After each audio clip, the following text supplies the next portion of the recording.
Comment un lifting peut-il rajeunir un visage? Comment est-il possible d'obtenir des résultats spectaculaires, comme celui-là, sans cicatrices visibles, comme vous le voyez ici? Pour celles et ceux qui envisagent de faire un lifting, vous devez sûrement vous poser la question. Si vous regardez cette vidéo, c'est vraisemblablement parce que le temps agit sur votre visage, sur votre cou, et que vous envisagez de faire un lifting. Ou bien est-ce que vous y pensez?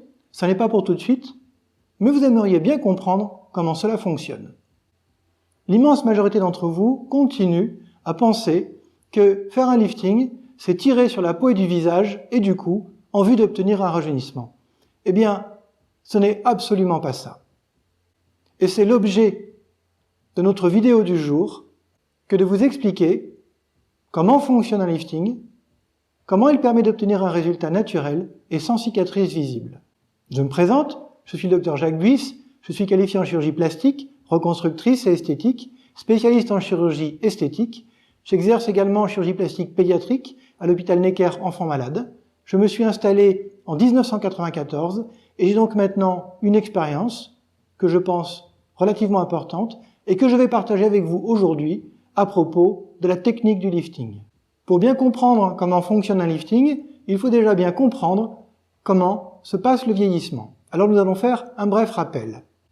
Comme illustré sur cette première photo, le visage et le cou vieillissent parce que notre peau se relâche et qu'elle devient incapable de maintenir la graisse dans nos tempes, nos joues et nos pommettes, comme illustré sur ce schéma.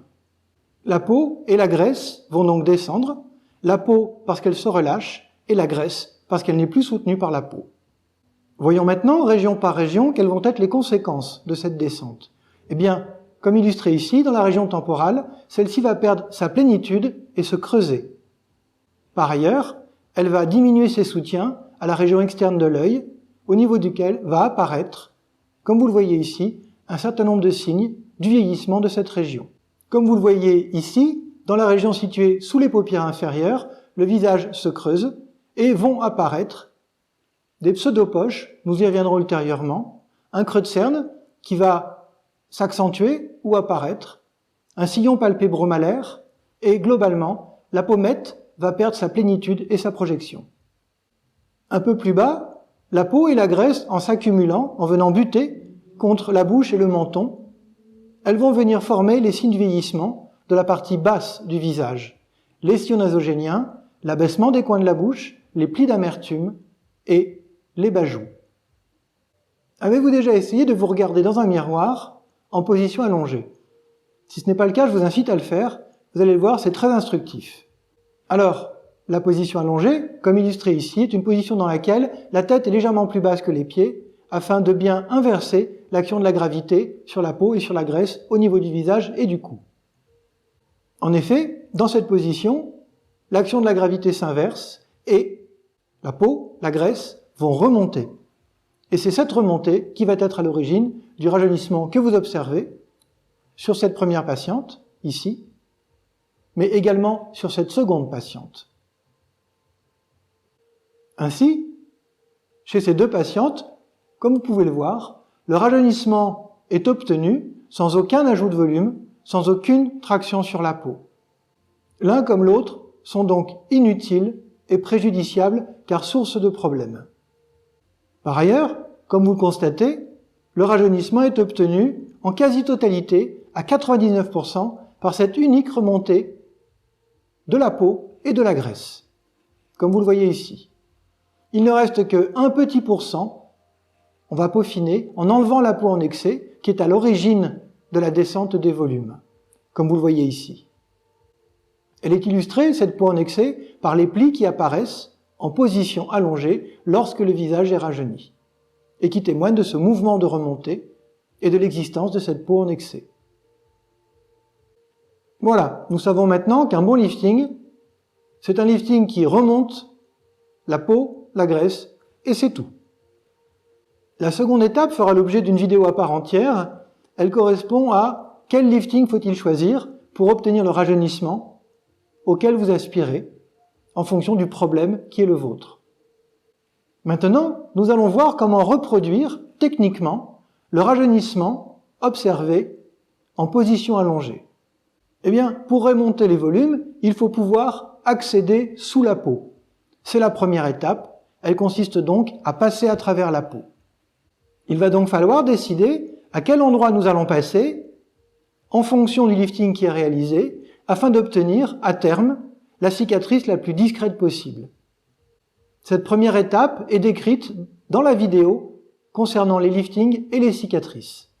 Toutefois, comme illustré sur cette première photo, quelle que soit sa longueur, dès lors qu'elle ne modifie pas les repères visuels et qu'elle ne modifie pas la ligne d'implantation des cheveux, elle n'est pas visible, à condition qu'il n'y ait pas de tension sur la suture. Comme vous le voyez sur ce second cas, malgré des cicatrices longues, en raison d'un excès de peau important avant l'intervention, lorsque tout cela est bien réalisé, eh bien, comme vous le constatez, les cicatrices ne sont absolument pas visibles. Seconde étape, une fois que nous sommes passés sous la peau, il va falloir la décoller de la graisse pour pouvoir aller chercher celle-ci et s'en saisir là où cela est utile pour nous. Comme illustré sur ce premier schéma, ce décollement peut être limité dans la partie antérieure de la joue, comme visualisé sur son second schéma. Ceci est fait lorsque notre objectif est d'améliorer l'ovale. C'est ce que vous appelez un mini-lift, et que moi j'appelle un lifting de l'ovale. Dans d'autres cas, comme illustré sur ce schéma, le décollement peut être plus important. En effet, lorsque l'on veut avoir en complément de l'ovale une action sur le cou, il va falloir que ce décollement soit étendu en direction du cou, comme illustré sur ce second schéma. Cela permettra d'avoir une action sur le cou.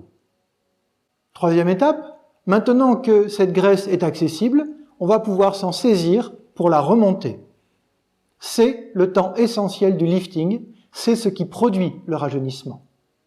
Pour ce faire, comme illustré sur ce schéma, nous allons nous en saisir, la remonter et la fixer à la hauteur à laquelle elle se trouvait par le passé, hauteur à laquelle nous allons pouvoir la fixer.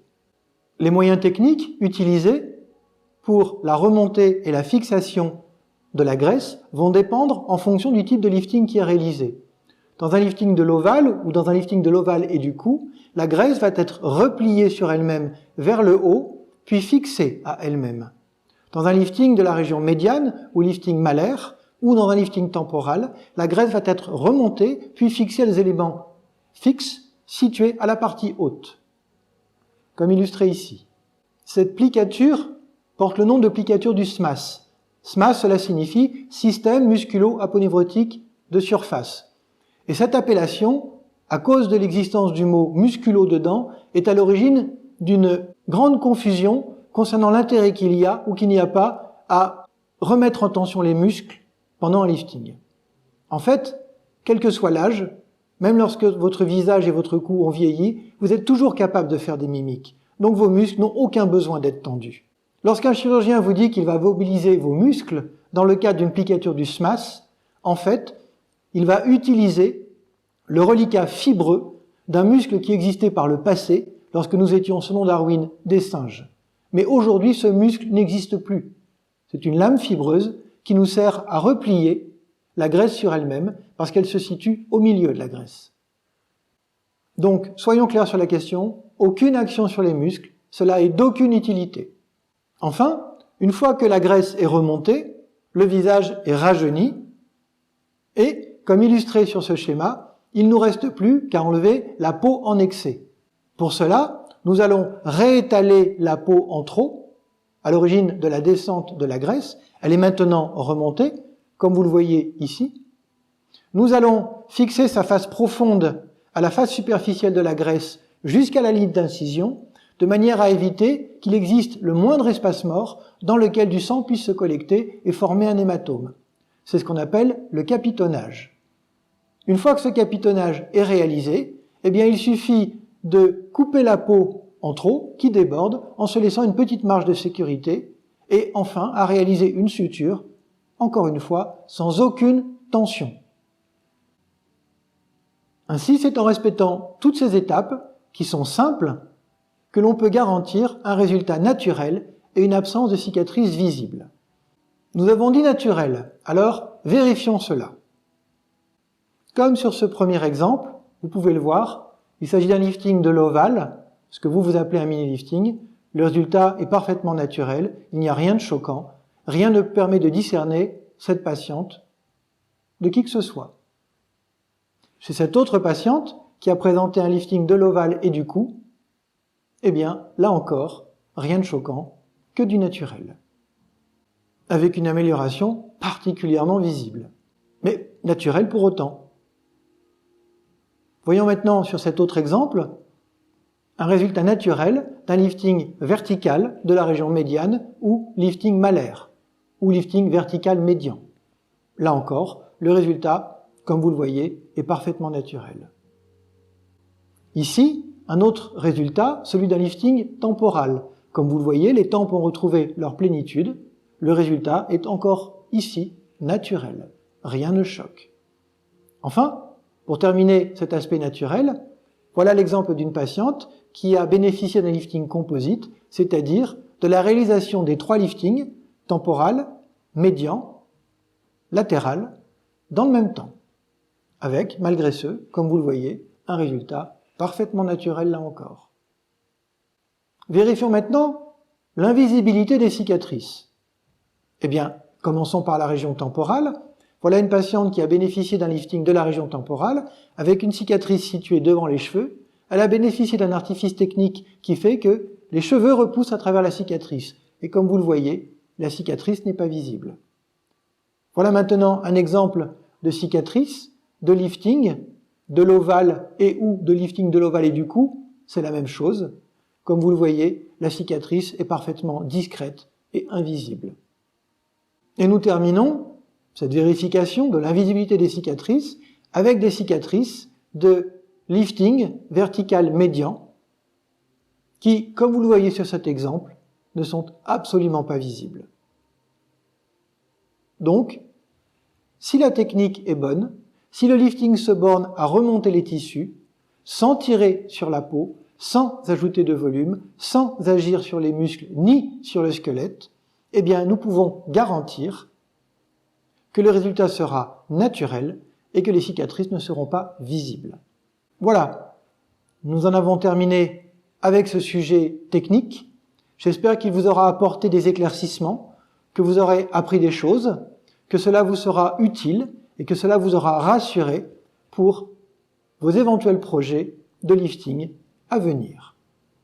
Pour ceux et celles que ça intéresse, vous retrouverez le texte et les photos de cette présentation sur mon blog.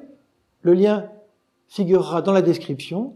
Vous pouvez également aller sur mon site internet, dans la partie qui correspond au lifting. Je mettrai également un lien en description.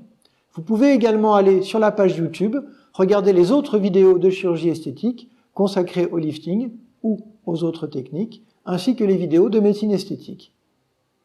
Vous pouvez également aller sur ma page Facebook, sur ma page Instagram, pour faire part de vos commentaires, pour poser des questions. Likez si vous avez aimé, partagez également si vous avez aimé. Je vous remercie.